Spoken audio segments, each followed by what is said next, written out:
So over the course of your career, you've obviously seen pretty much every defense that there is. And I'm just wondering what this Houston team does that stands out to you specifically, with playing PJ at the 4 and Covington, PJ at the 5, Covington at the 4, how you look to attack that without giving out too many state secrets.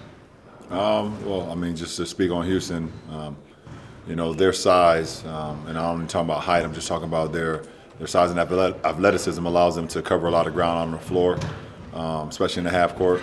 Very scrappy bunch, and they do a good job of, turning you over. You got to be very cautious with careless passing, especially in the interior, because they do a really good job. They got guys with great hands. PJ, Covington, Russ, James. They do a really good job with ball hawking the ball. So you just got to be very mindful of that.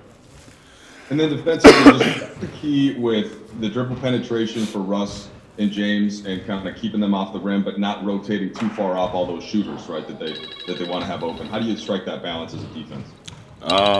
You got to just go with the defensive game plan, and obviously you can't give up both. Obviously you can't give up everything at the rim and then everything at the 3-point line. So, with Russ and James, they're just so dynamic that you understand that they're going to get theirs. But you got to be able to limit their free throw attempts.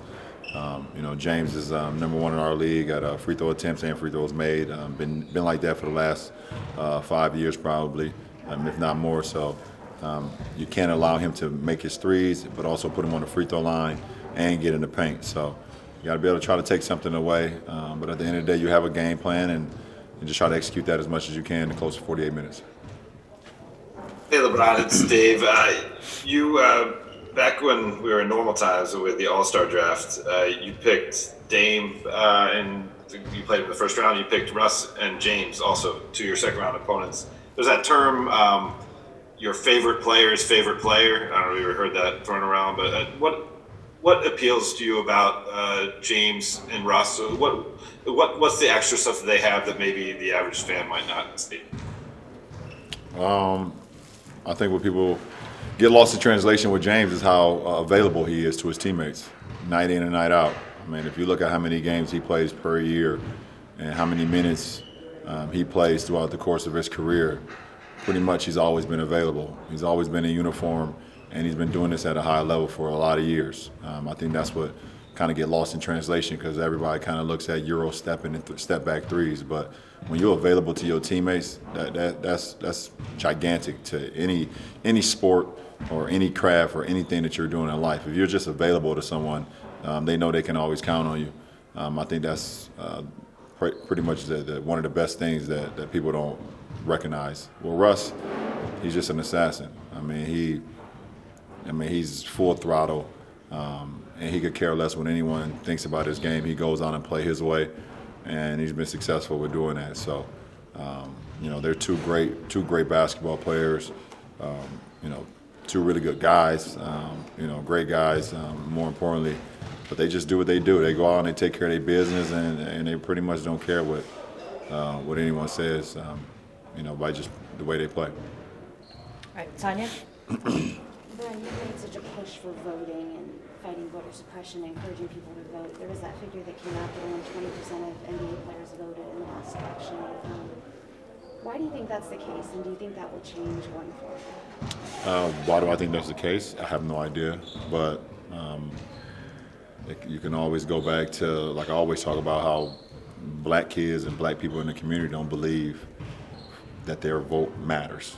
We don't think, we grow up and we don't think that our vote actually matters to who becomes president. We've seen recounts before.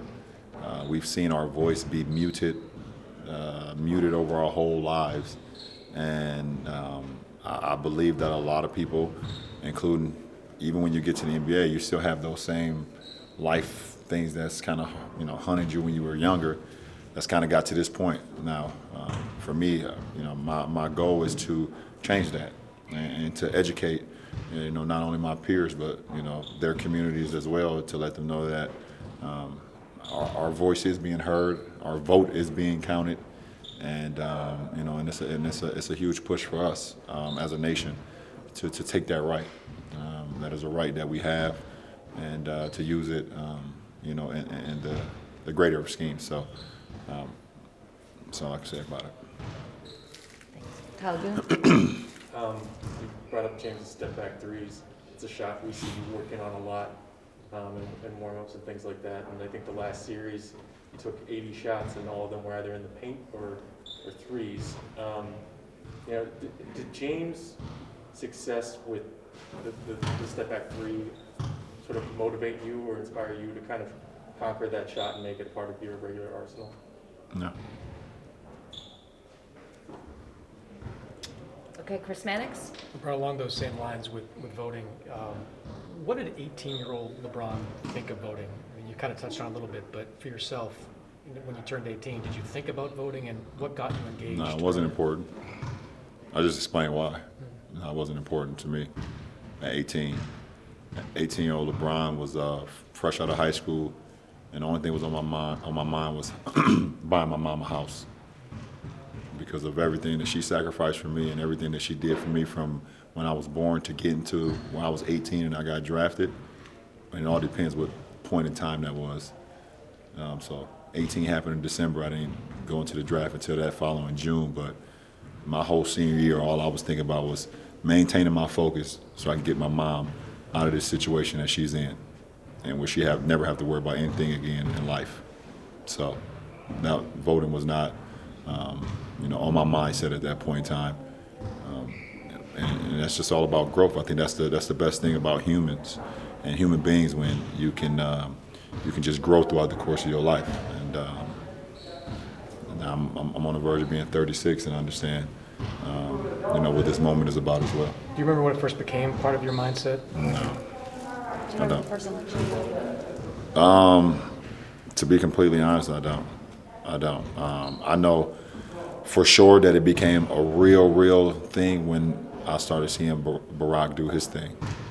That was just something, like, for us growing up in the communities we grew up in, we always looking for inspiration. We always looking at, moments in time where we can be like, oh yeah, I can follow that. And to know that we grew up our whole lives and going through presidents in the history books and they've always shown us, and it always felt like every picture was never our kind.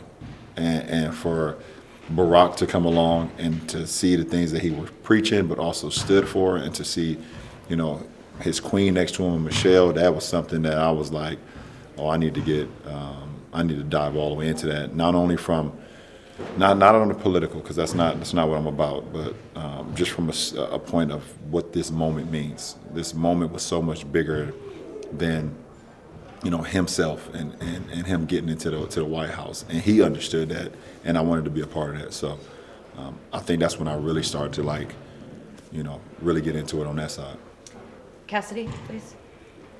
Obviously, a layoff in the playoffs is nothing new to you, but everything in this bubble is new. So we saw you have some rest and relaxation, but how did you spend this last week off, essentially? Training, video games, working on my body, and drinking wine. Just to follow up, how much talk was about that Blazers game 1 to not repeat that, given that they're coming off a 7-game series? It hasn't been discussed up until this point. It could be brought up between now and tomorrow night, but it has not been discussed. We understood and we knew, from the sense of all of the 8 seeding games from Portland were playoff games. They didn't have an opportunity to kind of get back into a rhythm, to see what they were working with, to see what they had. They knew they had to go right away. And they showed it in game 1 versus us. So that should still be in everyone's individual minds on understanding what they came out of. But, every series is going to have its own challenges and its own differences and how you get better from that. So, and at the end of the day, we played well enough to win game 1 in that Portland series. And we let Dame Time and do what he does. And as soon as he crossed half court, he hit 2 bombs on us. CJ hit a bomb, and they got us in those last 3 minutes of game 1. So we were prepared. We didn't close it out. Sam Amick, please. Ron, as you're watching Rockets Thunder last night, are you rooting for CP to finish that thing off just because of the personal tie-in? And then now that he's out, how are you going to look back at the influence he had during this historic week and everything y'all did? I'm rooting for his success always, but I'm not rooting for any team besides our team.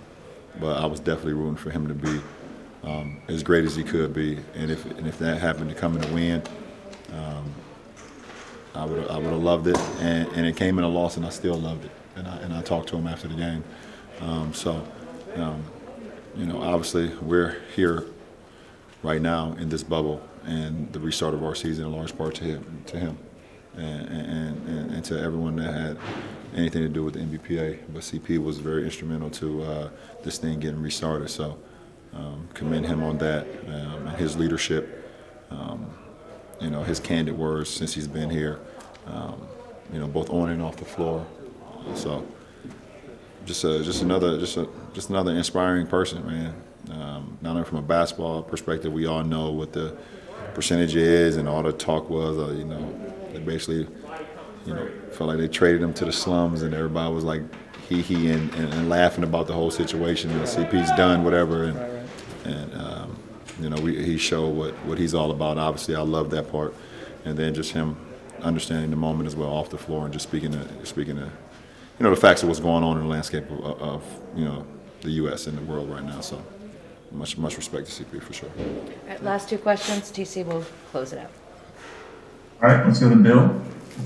Hey, LeBron, could you expand a little bit on just the experience of watching that Game 7 last night and, going literally down to the last second, not knowing who you were going to play? Did you watch it alone? Were you with some of your teammates? What was the environment like, and what was it like watching it? Man, if you're a fan of basketball, then you love the ending, back to back, possession by possession, and seeing, what can happen. Obviously, I'm not gonna get into the details of, how we watched it, but I was with a few of my teammates, quite a few of them, just getting a sense of not only from a scouting, aspect, but from a fan aspect as well.